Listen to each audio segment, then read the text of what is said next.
Credit Union. We get New Yorkers more so you can get more New York. If you've ever made it to Friday and wondered how you're going to make it to next Friday, this one's for you.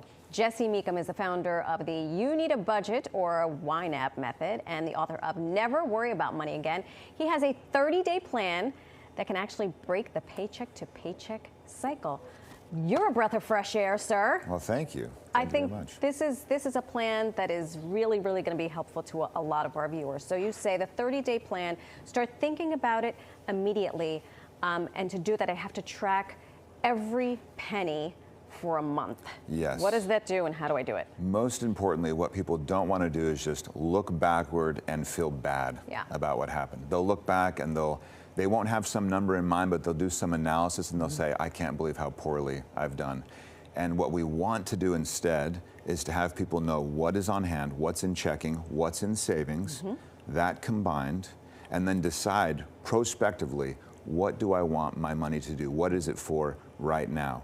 And when you handle those now bills, like the things that are just really grating on you, stressing you out, when you know, okay, this dollar is going to do this dollar is going to do that, then the panic, that little bit of stress, starts to subside because we know that now is handled. Now is handled, which I think is really important, and really important that don't look back. You did it. Let's keep moving forward. Only forward. Only forward. Okay, so that's week one-ish. Week two is about planning for what's coming up, and you have a reframe that I think a lot of people need to hear about: financial emergencies. Yes. Yeah.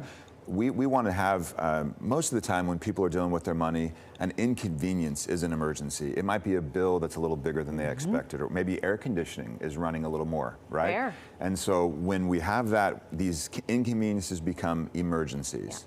But what we want to have happen is that the emergencies are just inconveniences. So you want to think ahead. Most emergencies are just bills that are irregular, but not unexpected. Right? And we could think of a vet bill or Christmas. I wouldn't want to call Christmas an emergency. And we're going to get to Christmas later. But that kind of idea where these large expenses happen, where you could just set aside a little bit each month and be ready for the bill instead of the bill kind of ready to ambush us. I think that's a really excellent way of thinking about it, because my children, I take them to the dentist every 6 months, so I'm expecting it. It was an inconvenience that the x-rays were a lot more expensive than I thought they would be, but that's a really good way to reframe it. Absolutely, yeah. You're paying a little dental bill every month getting ready. Right. Weeks 3 and 4 about flexing the plan. What does that mean when you say groceries go over budget, for example? Because that's something that, you know, every week we gotta feed our families and ourselves. Absolutely. And if your kids are growing, suddenly they're eating way more, or maybe people come into town and you're feeding more people. Life is going to happen. Life is just dynamic and variable, and we want to be ready for it. So we want to have a plan set where the plan can flex when life happens. And if it's brittle, it's going to break, and we're going to say, oh, plans don't work, I can't plan. But liken it to going to a beach vacation where it starts to rain. And you might just say, well, are we going to say vacations are horrible, or are we just going to say we need to flex our plan a little bit? So you'd move money from a lower priority category, move it over to groceries, and be ready to take on another day. Okay, I like it. Yeah.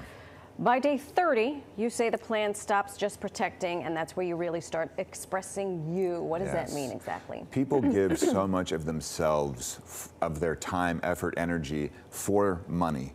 And it is a tragedy to not have money also be for you, right? Where you can spend it, enjoy the spending of it, not have it stress you out, but really have it light you up. And people forget that money is for us. We give so much of ourselves for it. So whatever lights you up, lights me up. If we had extra time, I would say, well, tell me where you spend money where I never would, because I would get to know you better. And that's what we want to see, more of people in their spending.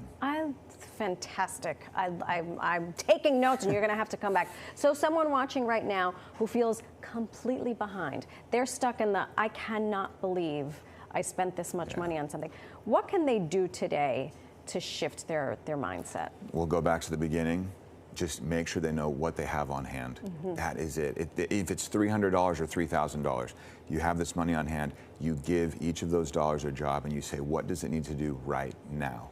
And I promise, and we've seen this happen with hundreds of thousands of people, their stress will drop and they'll feel more in control. Like they're starting to act instead of just having life come at them. Things happening to them. Yeah.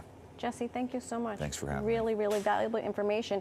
Never Worry About Money Again is out now. Do yourself a favor. Grab a copy. And also podcast. Absolutely. And Substack and all the things. Yeah. I'm your stalker.